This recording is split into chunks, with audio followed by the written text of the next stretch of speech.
दोस्तों आपको ठीक है, आज का टॉपिक बहुत ज़्यादा इंपॉर्टेंट है। जैसे कि मैंने लास्ट क्लास में आपको बताया था IFR के बारे में कुछ बता रहा था, मैं उसे वहीं पर छोड़ूंगा क्योंकि मुझे आगे उसमें कॉन्फिडेंस नहीं आ रहा था, इस वजह से मैं वो टॉपिक पिक नहीं करूँगा। लेकिन उसी का ही जो कोरिलेटेड टॉपिक है WCR, ये कर लेंगे और IFR दोनों सेम केस है। मुझे WCR में ज़्यादा अपना कॉन्फिडेंस आ रहा था कि मैं ज़्यादा अच्छे से बता पाऊंगा उसकी, क्योंकि स्टोरी अच्छे से बन रही थी। इन्वेस्टमेंट वाला पॉइंट आपको बाद में समझाऊंगा, पहले WCR में समझाऊंगा, ठीक है।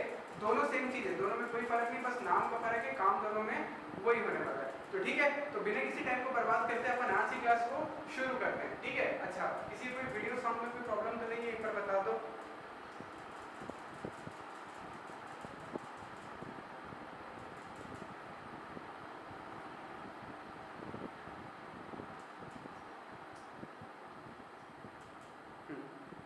चलिए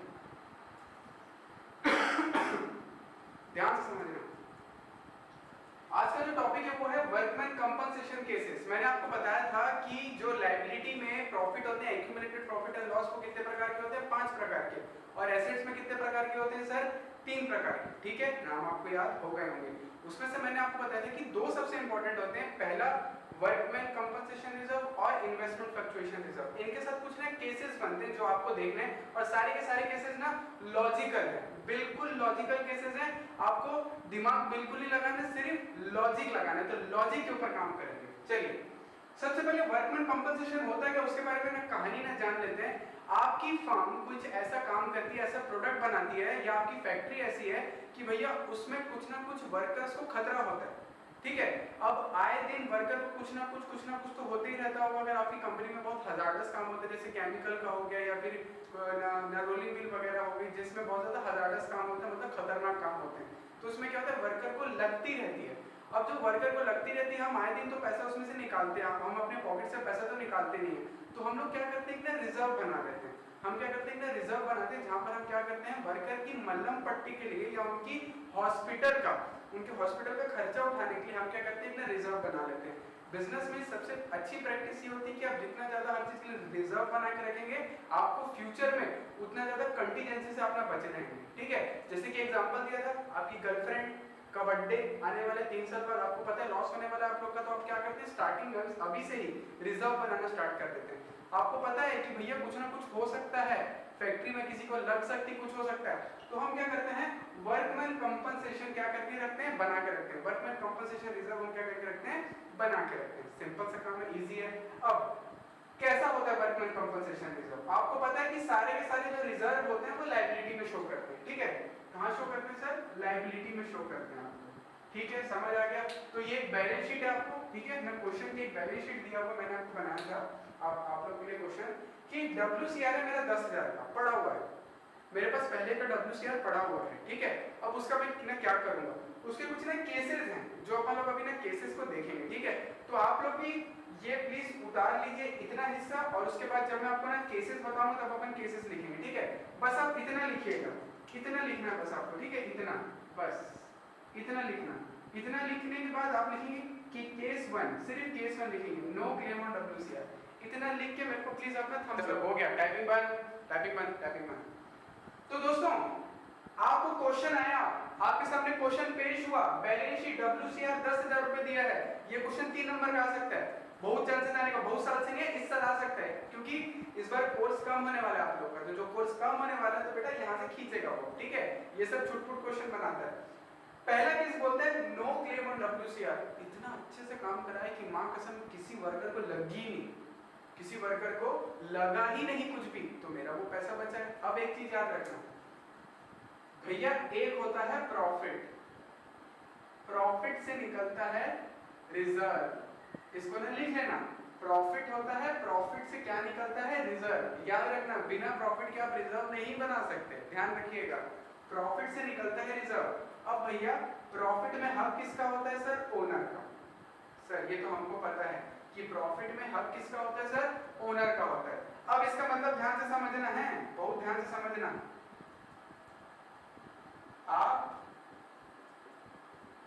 आपकी वाली, ठीक है, हैंडसम बॉय, साला आदिवासी लड़का, ठीक है। अब यहाँ पे ना ध्यान से, अभी क्या होगा, दीदी बोला, ठीक है, ठीक है, एक आप हो, एक आपकी दीदी है, ठीक है, मतलब मेरी दीदी तुम्हारी नहीं, ठीक है, मैं सबको दीदी बोलता हूँ। अब आपने क्या किया, दीदी का बर्थडे आ रहा था, हैप्पी बर्थडे टू यू आ रहा था, तो आपने ना क्या किया, अपनी पॉकेट में पैसे रिजर्व बनाना स्टार्ट कर दिया था, ठीक है। पापा से 100 रुपए मिलते थे, बोलते थे जा बेटा पेट्रोल डला, आप क्या करते थे 100 की जगह तेल डलाते थे 50 रुपए का, और आप यहाँ जेब में कितना जमा कर लेते थे 50। ये क्या होता है, रिजर्व बनाना। प्रॉफिट आया 100, उसमें से 50 रुपए कहाँ डाल दिया हमने, रिजर्व में डाल दिया। हमने कहाँ डाल दिया उसको, रिजर्व में डाल दिया, ठीक है सर, ये 50 रुपए हमारी पॉकेट में आ गया। क्योंकि हम जमा किस लिए कर रहे थे, क्योंकि दीदी का बर्थडे था 3 महीने के बाद, ठीक है, 3 मंथ के बाद दीदी का था बर्थडे। आई बात समझ में। अब 3 महीने के पहले ही दीदी ने तुमको बोला तुम मुझे टाइम नहीं देते, ठीक है, रियल लाइफ है ये मेरी, ठीक है, तुम मुझे टाइम नहीं देते, तुम मुझे डिजर्व नहीं करते, ब्रेकअप, ब्रेकअप, ठीक है, वी आर डन, खत्म हो गया यहाँ पे मैटर, जय माता दी कर दिया अपन को, तुम मुझे टाइम नहीं देते, ब्रेकअप डन। अब एक बात बताओ, तुमने फ्यूचर में होने वाले लॉस के लिए पैसा जमा कर रहे थे, हाँ सर कर रहे थे, क्या फ्यूचर में लॉस हुआ, सर नहीं हुआ, तो ये पूरे पैसे किसके हो जाएंगे, फिर से ओनर के हो जाएंगे। दोस्तों ये कॉन्सेप्ट समझ में आया कि नहीं आया, जरा बताइएगा। नो मोर टाइपिंग, बंद करवाओ। कॉन्सेप्ट समझ गए आप लोग, ठीक है, कॉन्सेप्ट समझना इंपॉर्टेंट होता है। कल से तुम्हारी टीचर एग्जांपल पूछेगी तो बच्चों ये एग्जांपल कोट करना, वो बोलेगी ना what is this, what the you have done, ये कैसे एग्जांपल है, तो आप लोग बोलना मैडम कॉन्सेप्ट में जाइए ना, रियल लाइफ और अकाउंटेंसी और बिजनेस में ज्यादा फर्क नहीं होता, दोनों एक ही चीज होती है, ठीक है। चलिए नेक्स्ट, तो सर जैसे कि WCR था 10,000 का, तुम्हारे पास क्लेम कुछ भी नहीं आया, तो मैंने अभी बताया कि सर ये जो रिजर्व होते हैं वो प्रॉफिट का पार्ट होते हैं, तो अल्टीमेटली रिजर्व में क्लेम आया नहीं तो क्या हो जाएगा, पूरा का पूरा किसको मिल जाएगा, सर ओनर को मिल जाएगा। तो सर एंट्री क्या हुई, लिखिएगा केस 1, केस 1 ये वाला आपने लिखा ही होगा पूरा, उसकी एंट्री लिखना, पहली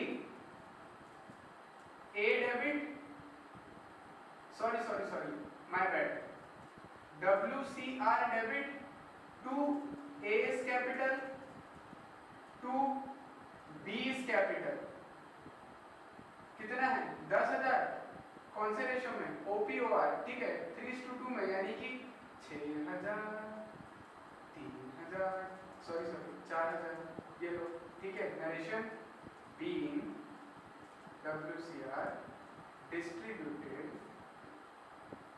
इन OPOR, old partner old ratio, आप लोग पूरा लिखेंगे, ठीक है। अब इसका मैं कारण बताता हूँ, सर WCR डेबिट क्यों हुआ, क्योंकि जो हमारा WCR होता है वो एक प्रकार की लायबिलिटी होता है, ठीक है। लायबिलिटी का मतलब क्या होता है कि सर वो क्रेडिट होता है, और हर क्रेडिट को कैंसल करने के लिए हम क्या कर देते हैं सर, डेबिट कर देते हैं। लीजिए दोस्तों, आई बात समझ में, लीजिए ये वाली समझ में आई कि नहीं आई, बताता हूँ, चलो टाइपिंग बंद ना दोस्तों। जो पुराने स्टूडेंट है वो लोग तो पता है, लेकिन जो नए आए हैं, सर देखिए ना, दो चीज होते हैं ना डाउट क्लियरिंग करने का NSCC में। पहला मतलब मेरी क्लास में अकाउंट्स में होता है, अगर कोई चीज समझ में आ गई पूरी, तब आप बोलोगे डिस्प्रिन। डिस्प्रिन का मतलब जैसे पानी में ना घुल जाती है, वैसे ही कॉन्सेप्ट भी आपके दिमाग में घुल गया तो उसको बोलते हैं डिस्प्रिन। लेकिन इन केस अगर कॉन्सेप्ट आपका ना कुछ समझ में आया कुछ नहीं आया, तब अपन उसको बोलते हैं कैप्सूल, ठीक है, तब अपन उसको ना क्या बोलते हैं, ना कैप्सूल बोलते हैं, ठीक है दोस्तों। तो ये चीज ध्यान रखिएगा, अगर समझ आ गया तो डिस्प्रिन, नहीं आया तो कैप्सूल, ठीक है। चलिए अब मैं बढ़ता हूं केस 2 की तरफ। केस 2 क्या कहता है, वही क्वेश्चन है, सेम मैं वही क्वेश्चन है, मैं एक-एक करके मिटाते भी जाता हूं भाई, सारा कंफ्यूजन ना हो जाए कभी। केस 2 क्या कहता है, claim on WCR 8,000, claim on WCR कितना है सर, 8,000 रुपए। अच्छा मतलब सर हमने तो बना के रखा था अपने गुल्लक में, 10,000 रुपए जमा करके रखा था, करेक्ट, लेकिन क्लेम कितना आ गया 8,000, मतलब कोई वर्कर कहीं पे ना लग गई उसको, ठीक है, तो उसकी मल्लम पट्टी कराया अपन, उसकी मल्लम पट्टी का खर्चा कितना आ गया 8,000 रुपए, ओके 8,000 का खर्चा आया। अब मैं क्या करूंगा, 8,000 कहां से लूंगा, गुल्लक से तो निकालूंगा, आई बात समझ में। अब ध्यान समझना एंट्री क्या क्या होगी। केस 2 पहले कहानी समझ गए, कहानी आपने क्या समझी कि सर गुल्लक में कितने थे 10,000 थे, लेकिन क्लेम कितने का आया 8,000 का, यानी कि वर्कर को जो हॉस्पिटल वगैरह का दवाई वगैरह का खर्चा है वो कितना आया पूरा 8,000 रुपए, बस। इसका मतलब क्या होगा सर 2,000 बच रहे, जरा ध्यान देना क्या क्या होगा। 10,000 था, इसके दो पार्ट बने, एक बना 8,000 का और एक पार्ट हमारा क्या बना 2,000 का। जरा ध्यान से समझना अब इन दोनों का क्या क्या होगा। पहला, ये तो आपका जाएगा डायरेक्ट इफेक्ट जाएगा बैलेंस शीट में, जब हमारी जो क्लोजिंग बैलेंस शीट बनेगी, और ये 2,000 क्या हो जाएगा सर OPOR में डिस्ट्रीब्यूट हो जाएगा। जरा ध्यान से समझना क्या होगा। पहला एंट्री मारूंगा, पहली एंट्री मारूंगा कौन सी, ये वाली OPOR की, क्योंकि 2,000 बच रहा है, जो भी प्रॉफिट का पैसा बचता है उस पर हक किसका होता है। बार बार इसी चीज को लिखना, प्रॉफिट ये रिजर्व था, रिजर्व में इतना इस्तेमाल हो गया, लेकिन इतना क्या हो रहा है, बच रहा है, बच रहा है, इतना क्या हो रहा है सर, बच रहा है। अगर प्रॉफिट में से जो भी हमारे रिजर्व में से कुछ भी बचता है उस पर किसका हक होता है, सिर्फ और सिर्फ पार्टनर्स का होता है। यानी कि 2,000 बचा, हाँ सर बच गया, तो एंट्री बताओ, वही पुराने काम करता हूँ, पूजा भी करता हूँ, पाठ भी करता हूँ, कहीं भगवान ना बन जाऊं इसलिए थोड़ा पाप भी करता हूँ। 2A कैपिटल, वाह वाह वाह वाह मत चिल्लाने लग जाना तुम लोग, ठीक है। 2,000 और ये हमारा हो गया कितना 1,200 और ये हमारा कितना हो गया 800। सर ये तो हो गया पहला इफेक्ट, पहला इफेक्ट यानी कि सर ये 2,000 रुपए का तो आपने निपटा दिया। अब बाकी सर जो सेकंड इफेक्ट यानी कि सर वो 8,000 रुपए का आप क्या करोगे, मैं कुछ नहीं करूंगा, मैं सिर्फ और सिर्फ जब मैं क्लोजिंग बैलेंस शीट बनाऊंगा, मेरी जो क्लोजिंग बैलेंस शीट बनेगी, क्लोजिंग बैलेंस शीट, उसमें मैं जाऊंगा लायबिलिटी में। अब मैं क्या लिखूंगा पता है, WCR क्लेम, मैं क्या लिख दूंगा पता है, WCR क्लेम। अब WCR तो रहा नहीं, गुल्लक मैंने फोड़ दी, ठीक है वो था ना, अंडे हमने फोड़ दिए, घोंसले को आग लगा दिया, जो कि याद आ गया होगा आप लोगों को, ठीक है। 8,000 रुपए लीजिए दोस्तों, तो मैंने क्या क्या किया, 10,000 था, 8,000 का क्लेम आ गया, क्लेम, ठीक है, और बच रहा था कितना 2,000 रुपए, 2,000 को मैंने ना क्या कर दिया, बांट दिया। उसके बाद जो मेरा सेकंड इफेक्ट था, सेकंड इफेक्ट को मैंने क्या किया सर, मैंने उसका नाम चेंज करके क्या कर दिया, वर्कमैन कंपनसेशन क्लेम। अब ना दोस्तों दो चीजें होती हैं, ध्यान से समझना, एक होता है पेड, एक होता है क्लेम, एक होता है पेड, एक होता है क्लेम, एक होता है पेड, एक होता है क्लेम। पेड का मतलब भर दिया, भर दिया, दे दिया, उसको बोलते हैं पेड। क्लेम का मतलब सामने वाले ने क्लेम किया, भैया पैसा दो, दिया थोड़ी हमने, आई बात समझ में। क्लेम का मतलब क्या होता है, सामने वाला बोला है भैया मेरे को लग गई, मैंने अपनी जेब से पैसा लगाया, 8,000 रुपए लगा, मुझे दो, मैं बोला ठीक है, क्लेम कितने का आ गया 8,000 का। और अभी भी कहाँ दिख रहा है ये, लायबिलिटी में। और आपको पता है लायबिलिटी का डेफिनेशन 11th क्लास में आप लोगों ने पढ़ा है क्या, anything which you have to pay in future, anything which you have to pay in future, it is known as liability, ठीक है। तो होप्स आपको ये वाला समझ में आ गया होगा, ठीक है। बताइएगा जरा दोस्तों, बिल्कुल चलेगा, स्ट्रैप्शन भी चलेगा, हाँ जी ओके। नवरत्न भाई ने पूछा कि सर जो पैसा बचेगा उसको तुरंत डिस्ट्रीब्यूट कर देंगे, हाँ जी नवरत्न भाई, क्योंकि हम काम करते हैं 31 मार्च के, हम ये जो भी काम करते हैं वो 31 मार्च को करते हैं, ठीक है। तो 31 मार्च को जो भी हम ना काम करते हैं तो भैया उसको उसी दिन करना पड़ता है, इस वजह से जो पैसा बचता है तुरंत तुरंत डिस्ट्रीब्यूट कर देते हैं। सेकंड, मौसमी दी आपने पूछा कि सर वो 8,000 का बता दीजिए, मौसमी दी 8,000 का आपके ऊपर क्लेम आ गया है। अब आप क्लेम कब पे करते हैं इसके बारे में कोई इन्फॉर्मेशन नहीं दी आपको, तो आप उसके ऊपर दिमाग बिल्कुल लगाएंगे। क्लेम मतलब लायबिलिटी, अभी आपको पे करना है, पे हुआ नहीं है, तो बस आपने यहाँ पे क्या किया, 8,000 क्लेम आ गया। तो जब आप क्लोजिंग बैलेंस शीट बनाएंगे क्वेश्चन की, यानी नए पार्टनर के आने के बाद, तब आपके पास WCR का क्लेम दिखेगा कितने का, 8,000 रुपया का। अब ओके बताइएगा दोस्तों, करना है, बिल्कुल करना है। मैं अभी आपको उसमें ना डिटेल में बता नहीं रहा हूँ, लेकिन क्लोजिंग बैलेंस शीट का मतलब होता है कि वो अगले साल की ओपनिंग बनेगी, ठीक है। स्वास्तिक भाई महापात्रा जी ध्यान देना, 8,000 रुपए बच रहा है, 8,000 बचा, यानी कि आपको अभी 8,000 रुपए का क्लेम आ गया। क्लेम मतलब आपको पे करना है, 8,000 का क्लेम है, क्लेम आपको क्या करना है, पे करना है, समझ गए सर। क्लेम, क्लेम मतलब फ्यूचर में कोई पेमेंट करनी है, यानी कि वो मैंने क्या बन गई लायबिलिटी। तो सिंपल सा काम हमको क्या करना है, क्लोजिंग बैलेंस शीट बनाए, लायबिलिटी में गए, WCR लिखे, WCR के साथ एक वर्ड और लिखना है, क्या, क्लेम, वर्कमैन कंपनसेशन क्लेम, कितना 8,000 रुपए, दैट्स इट, ये मेरी लायबिलिटी बन गई, क्योंकि इतना मेरे को भी क्या करना है फ्यूचर में पे करना है, ठीक है। अब ओके,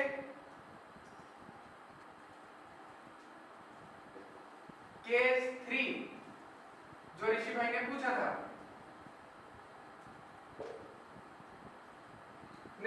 क्या कहता है, क्लेम 12,000। अब क्लेम कितना आ गया 12,000, गुल्लक में जमा किए थे 10,000, लेकिन अपना क्लेम कितना आ गया है सर 12,000 रुपए। ओके, इसका मतलब हमारा क्लेम क्या हो गया सर, एक्सटेंड हो गया।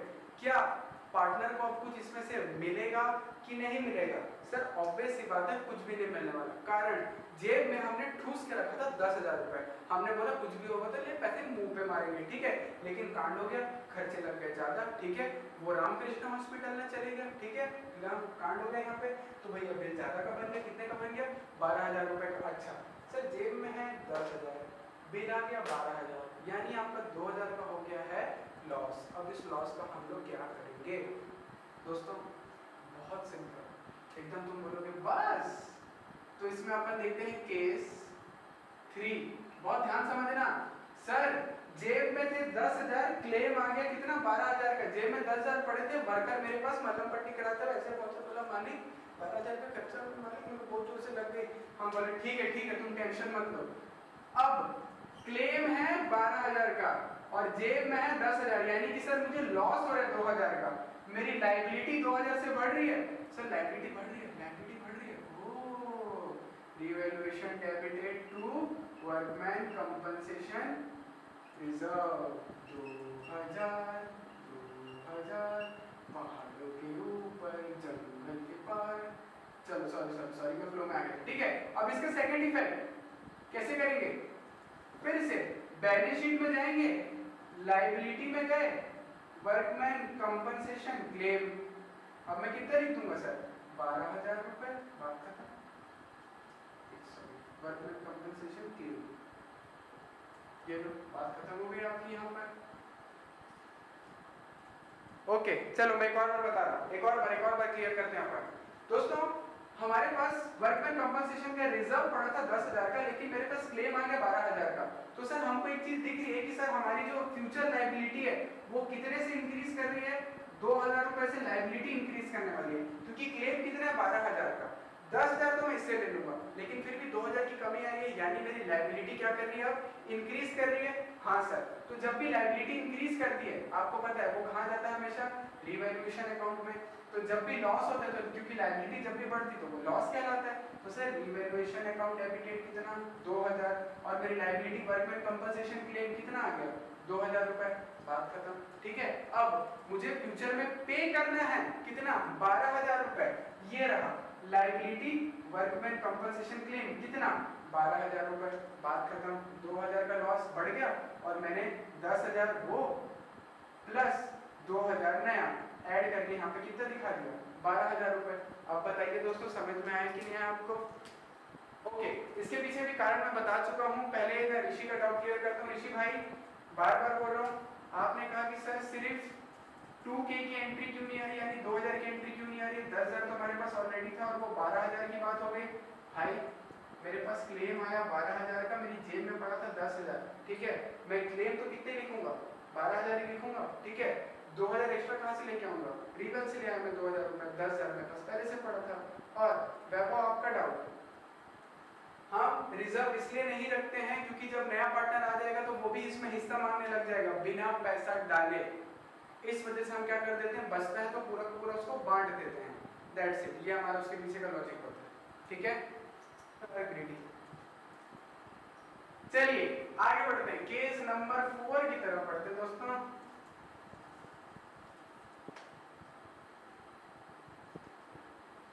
क्लेम 10,000, क्लेम कितना आ गया 10,000, जेब में कितना पड़ा है 10,000। अब क्या होगा सर पहली चीज तो पैसा बच नहीं रहा है, ठीक है, तो पार्टनर तो लेके जा नहीं सकते, तो इसका मतलब क्या होगा सर, सिर्फ एक ही इफेक्ट होगा, क्या, जब हम क्लोजिंग बैलेंस शीट बनाएंगे वहां पर हम लायबिलिटी में जाएंगे, वर्कमैन कंपनसेशन क्लेम बस लिख देंगे, कितना रुपया 10,000 रुपए, दैट्स इट, कुछ इसका कोई हिसाब किताब नहीं होगा, पार्टनर को कुछ मिला ही नहीं, कारण भैया क्लेम कितना था 10,000 और रिजर्व कितना था 10,000, क्लेम कितना आ गया 10,000, तो पार्टनर को कुछ मिलेगा नहीं, लेकिन फ्यूचर में पे करना है 10,000 रुपए, हाँ, तो वो पूरा वर्कमैन कंपनसेशन रिजर्व से हटके कहाँ पर आ जाएगा, वर्कमैन कंपनसेशन क्लेम में आ जाएगा। लो दोस्तों बात समझ में आई।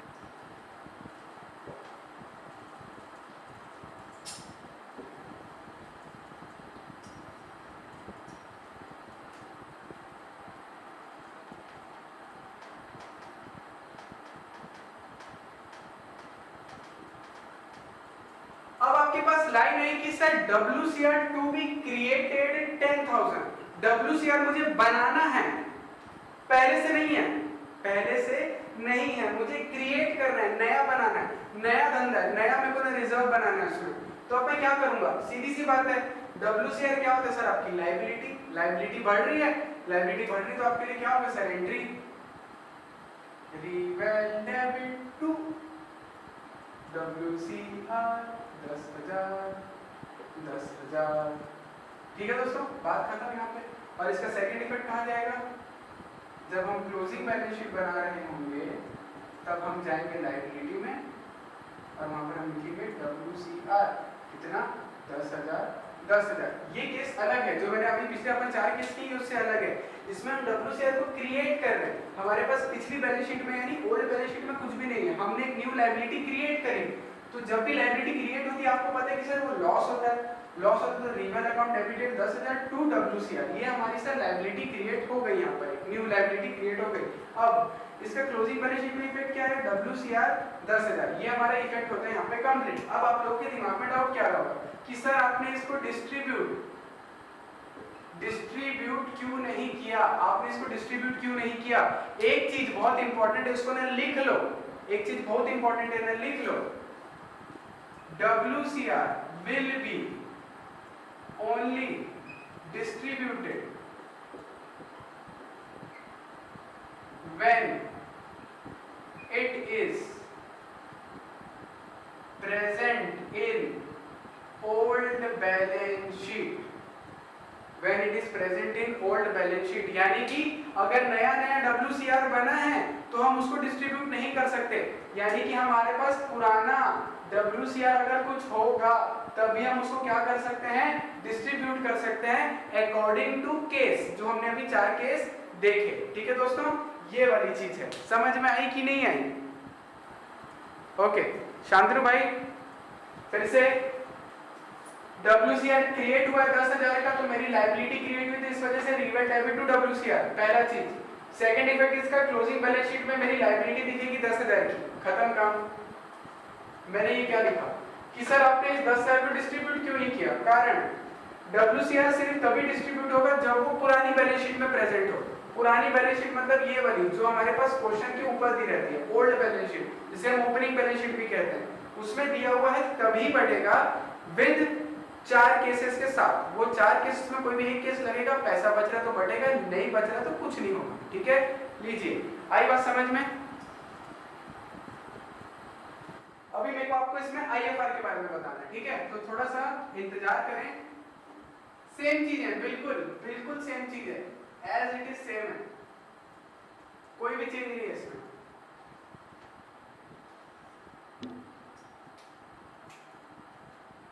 IFR 10,000 रुपए है और मेरी इन्वेस्टमेंट 1 लाख रुपए है। ठीक है, पहला, नो चेंज इन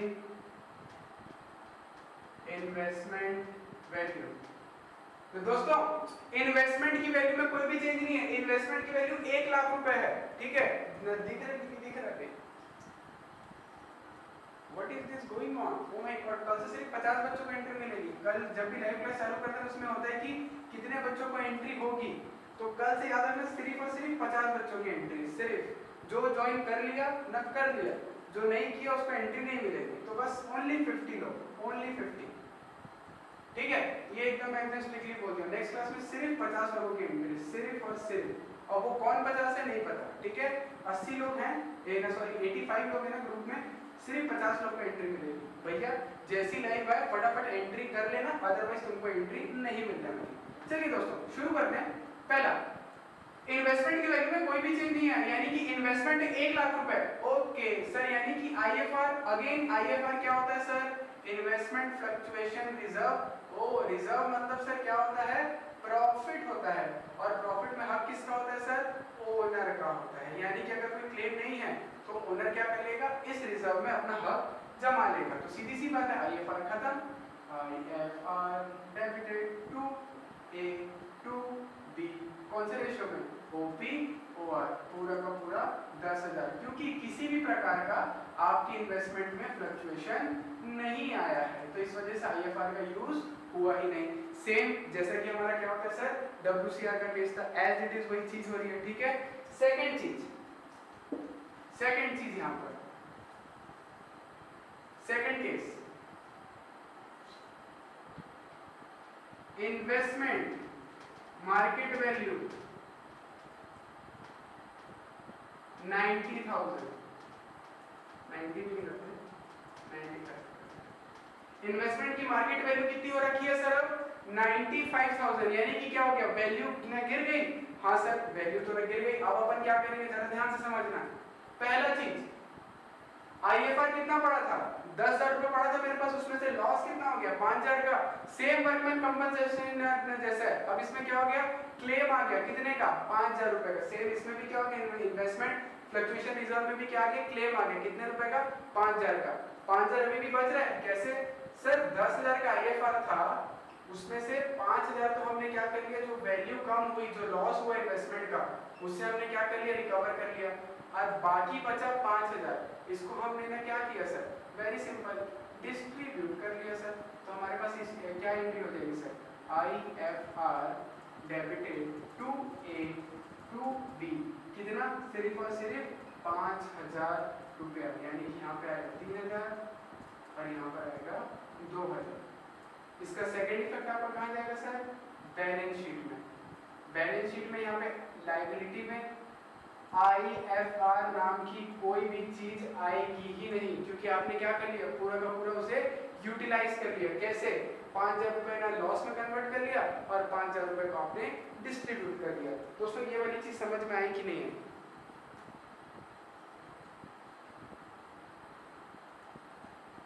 ओके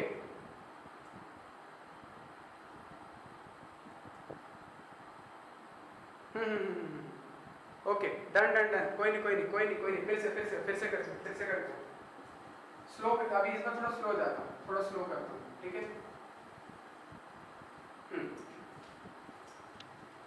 दोस्तों आपकी इन्वेस्टमेंट की वैल्यू अब कितनी हो चुकी है, 95,000 रुपीज, ठीक है। 95,000 रुपीज आपकी क्या हो चुकी है, इन्वेस्टमेंट की वैल्यू हो गई है। आपकी इन्वेस्टमेंट थी 1 लाख रुपीज की, आज उसकी मार्केट वैल्यू है 95, यानी कि 5,000 का आपको लॉस है। सर समझ में आ गया, लॉस है। हम लॉस कहाँ से रिकवर करते हैं सर, आईएफआर से, ठीक है। सेम वे जो हम वर्कमैन कंपनसेशन से करते थे, जो भी हमारा वर्कर पट्टी बांध के रहता था, बोलता था पैसा दे, हम उसको पैसा कहाँ से देते, क्लेम में से। सेम वे यहाँ पर भी क्या हो रहा है सर, हमारा इन्वेस्टमेंट कितना हो गया 95, अब 95 हो गए तो क्या हो जाएगा सर, लॉस कितने का हो गया आपको, लॉस कितने का हो गया सर, 5,000 का लॉस हो गया। और आपका आईएफआर ऑलरेडी कितना पड़ा था, 10,000 रुपये आपकी जेब में पड़ा था, ठीक है। अब इसमें से क्या होगा, 10,000 में से 5,000 रुपये आपने यूज कर लिया, अभी भी आपका आईएफआर में बैलेंस कितना बचा है, 5,000, ठीक है। तो ये बचा हुआ रिजर्व में, बचे हुए रिजर्व में हक किसका होता है, पार्टनर का। तो सर आईएफआर डेबिट हो गई। क्यों हुआ डेबिट, क्योंकि सर वो लायबिलिटी था, लायबिलिटी का बैलेंस होता है क्रेडिट, और हर क्रेडिट को ठीक करने के लिए अपन क्या कर देते हैं सर, डेबिट। बात खत्म, टू ए टू बी, 5,000, 3,000, 2,000, बात खत्म यहाँ पर, ठीक है। इसका जो सेकेंड इफेक्ट है वो आपके आता है सर बैलेंस शीट में। सर आपने आईएफआर पूरा यूज कर लिया, कैसे यूज किया, 10,000 था, 5,000 का आपको जो लॉस हुआ आपने वहां खा लिया, ठीक है। बाकी बचा 5,000 आपने डिस्ट्रीब्यूट कर दिया। तो सर बेसिकली ये स्टेप 2 नाम की तो कोई चीज है ही नहीं, ये मैं आपको इसलिए बताया ताकि आप गलती से आईएफआर लिख ना दो। आपने आईएफआर पूरा का पूरा धकार दिया, ठीक है। आईएफआर समझ में दोस्तों, ये वाली लॉस नाम शो करेंगे। चलो अब मैं आपको एक थोड़ी सी कॉम्प्लेक्स एंट्री करके दिखा रहा हूँ, आपको उससे थोड़ी सी क्लैरिटी आएगी, ध्यान से समझना। पहला, जब भी हमारी एसेट की वैल्यू गिरती है तो हमारे लिए होता है लॉस, जब भी हमारी एसेट की वैल्यू गिरती है हमारे लिए होता है लॉस। इन्वेस्टमेंट थी 1 लाख की, उसकी वैल्यू कितनी होगी 95, तो हमारे पास क्या होगा 5,000 का लॉस हो गया। तो सर जब भी हमको लॉस होता है तो हम एक एंट्री पास करते हैं, reval debited to investment, reval debit to investment 5,000, ठीक है सर, ये एंट्री सबको पता है कि सर इन्वेस्टमेंट की वैल्यू गिर गई 5,000 रुपए से, हमको इसको क्या करना है, शो नहीं करना है। ठीक है, अब देखना, ये तो होगी मेरी पहली entry, reval account debited to investment 5,000 क्योंकि इन्वेस्टमेंट की वैल्यू पहले थी 1 लाख रुपए, अब उसकी वैल्यू गिर के कितनी हो गई है 95,000, यानी कि मुझे क्या हो रखा है 5,000 का लॉस हो रखा है। सर ये वाली बात समझ में आ गई, इन्वेस्टमेंट एसेट की वैल्यू कम होगी इस वजह से लॉस हो। सेकंड, ये जो लॉस हुआ है इसको ना राइट ऑफ करने के लिए, ये लॉस बोल रहा हूँ, लॉस क्यों, क्योंकि रीवेल डेबिट होता है तो लॉस होता है, इस लॉस को राइट ऑफ करते हैं हम किससे, आईएफआर से। हम आईएफआर बनाए किस लिए हैं, फ्यूचर में होने वाले लॉसेस के लिए। फ्यूचर में लॉस हुआ ना मेरे को, अब ये लॉस को मैं क्या कर लूंगा, रिकवर कर लूंगा। कैसे करूंगा, IFR debited to reval, IFR debited to reval 5,000। लीजिए दोस्तों, ये वाली एंट्री किया। आपने बोला ना रीवेल में क्यों नहीं है, reveal debit reveal credit, ultimately तो ये क्या हो गया, कैंसिल हो गया, तो हमारी एंट्री क्या जाती, आईएफआर डेबिट टू इन्वेस्टमेंट। इस वजह से ये रीवेल में कभी भी नहीं आता। तो सर हमने आईएफआर 5,000 तो यूज कर लिया, ठीक है, कहां पर, इन्वेस्टमेंट की वैल्यू जो कम हुई थी, बाकी बचा 5,000 तो हमने क्या कर लिया, डिस्ट्रीब्यूट कर लिया। अब आपका दिमाग दौड़ेगा, ये वाली एंट्री नहीं करना है आपको, ये वाली एंट्री नहीं करना है, क्योंकि इसका इफेक्ट डायरेक्ट बैलेंस शीट में आएगा, जो अपन अभी आगे देखेंगे, अभी नहीं देखना है। अभी मेन कंसर्न किसका है, पैसा कितना बच रहा है, पैसा कितना नहीं बच रहा है। अब समझ में आई कि नहीं है दोस्तों, प्लीज बताइएगा। आज क्लास 1 घंटे की एक्चुअली, अभी ना 10 मिनट और है क्लास। सर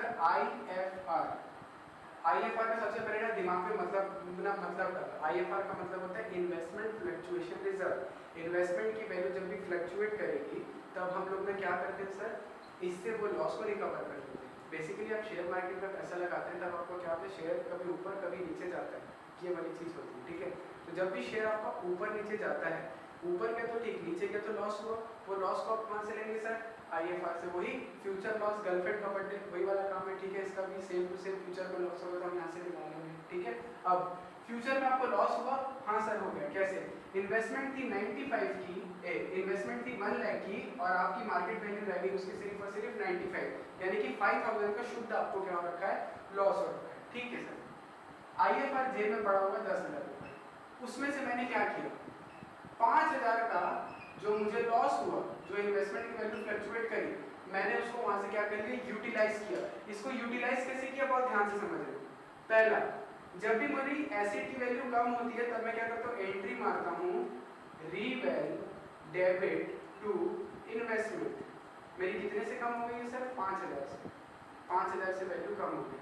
अब मेरे पास रिजर्व पड़ा है तो मैं लॉस क्यों मानूं, जब मेरे पास रिजर्व पड़ा है तो मैं लॉस क्यों मानूं, तो मैं क्या करता हूं, ये जो मेरा लॉस है रीवेल में जो मैं डेबिट किया हूं उसको मैं क्या कर देता हूं, राइट ऑफ कर देता हूं। कैसे राइट ऑफ करता हूं सर, आईएफआर, इससे मैं पैसा ले रहा हूं क्योंकि ये ना ये होता है क्रेडिट, इसको जब मैं खत्म करूंगा तब मैं क्या करूंगा, इसको डेबिट करूंगा।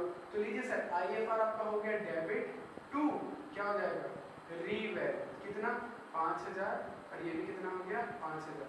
तो बेसिकली क्या हो गया, रीवेल क्रेडिट रीवेल ना डेबिट आपस में कैंसिल हो गए, इस वजह से ये रीवेल अकाउंट में कभी भी शो नहीं होता। ये आपने सीखी पहली चीज। अब 10,000 में सर 5,000 तो यूटिलाइज कर लिए, अभी भी कितना बचा सर, 5,000 रुपए अभी भी बच रहा है। अब रिजर्व का पैसा है यानी प्रॉफिट का पार्ट है, और जो प्रॉफिट का पार्ट होता है उस पर हक किसका होता है, पार्टनर का होता है। तो बस sir IFR debit 5,000 to A to B 3,000, और ये भी कितना हो गया 2,000। लीजिए दोस्तों, यहाँ पर बात खत्म। अब आईएफआर एक बार 5,000 से डेबिट हो गया, आईएफआर दूसरी बार 5,000 से डेबिट हो गया, तो कितना हो गया टोटल, 10,000 रुपए टोटल डेबिट हो गया। अब आप खुद ही देखो, जो ऑलरेडी क्रेडिट कितना था 10,000, और वो ऑलरेडी डेबिट कितना हो गया 10,000। तो भैया एक बात बताओ, आईएफआर कुछ बचा क्या, इस वजह से तो वो बैलेंस शीट में शो नहीं हो रहा था। अब ये डिटेल एक्सप्लेनेशन के बाद आपको समझ में आया कि नहीं आया, प्लीज बताइएगा। तो सेम केसेस हैं, ठीक है, इन्वेस्टमेंट के भी और WCR के भी। अगर वैल्यू इंक्रीज कर जाती, मान लो कि मेरी इन्वेस्टमेंट हो जाती 1,20,000 की, तो 1 लाख की चीज आती 1,20,000 की हो गई, बढ़ गई एकदम से, तो क्या होगा सर, रिजर्व का कोई काम है क्या? नहीं सर। तो पूरा का पूरा कितना डिस्ट्रीब्यूट कर देंगे? 10,000 हम क्या कर देंगे सर? डिस्ट्रीब्यूट कर देंगे। दैट्स इट, बात खत्म। आई बात समझ में आपको? ठीक है, इन्वेस्टमेंट की वैल्यू बढ़ गई, 1 लाख से 1,20,000 हो गई, वैल्यू बढ़ गई। वैल्यू बढ़ गई तो मतलब मुझे लॉस तो हुआ ही नहीं। अब लॉस की मतलब रिजर्व मेरे किसी काम गए क्या? रिजर्व किसी काम गए तो मैं क्या कर देता हूँ सर? बांट देता हूँ, किसमें? ओपी ओआर में। IFR to A to B 10,000, 6,000, 4,000, that's it. ठीक है, ये था इसका लास्ट केस। अब कल का लाइव प्लीज देखिएगा और जितना हो सके उसे सर्कुलेट करें please. It's a humble request, वो सर्कुलेट करें, क्योंकि क्या पता किसका कुछ फायदा हो जाए। आपने जितने भी ना क्वेश्चंस दिए हमें, अभी फिर से बोलो, मैं फिर से ना क्वेश्चन ऐड में डालूंगा। आपको जो क्वेश्चन पूछने हैं प्लीज आप पूछ सकते हैं, आप प्लीज पूछिए मुझसे, कोई दिक्कत नहीं है। ठीक है, आपको जो क्वेश्चन पूछना है पूछो, अच्छे से पूछो। मैं वो सारे क्वेश्चन जो एक्सपर्ट फैकल्टी आ रही है मैं उनके सामने रखूंगा। यस, मैं नहीं हूँ, कोई और भी है, एक एक्सपर्ट फैकल्टी आ रहे हैं जिनको पूरा इस चीज़ का पूरा नॉलेज है, वो आपको डिटेल में बताएंगे। इसलिए आपको जो क्वेश्चन पूछना है प्रोफेशनल करियर से रिगार्डिंग, ठीक है, वो आप प्लीज ना पूछ सकते हैं। मैं अभी ना क्वेश्चन इंस्टा पे डाल दूंगा।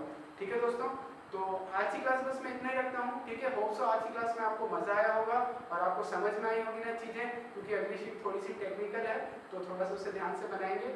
और शीट अभी मैं अपलोड कर दूंगा। आज मैं डिले भी करूंगा क्योंकि ये ना प्रायोरिटी में काम करना चाहिए मुझे। सॉरी फॉर द डिले जो मैं लास्ट में किया। आज नहीं होगा, आज आपको प्रॉपर टाइम पे मिल जाएगी चीजें। ठीक है दोस्तों, तो this is Niku sir signing out. मिलते हैं आपसे नेक्स्ट क्लास में। Stay motivated.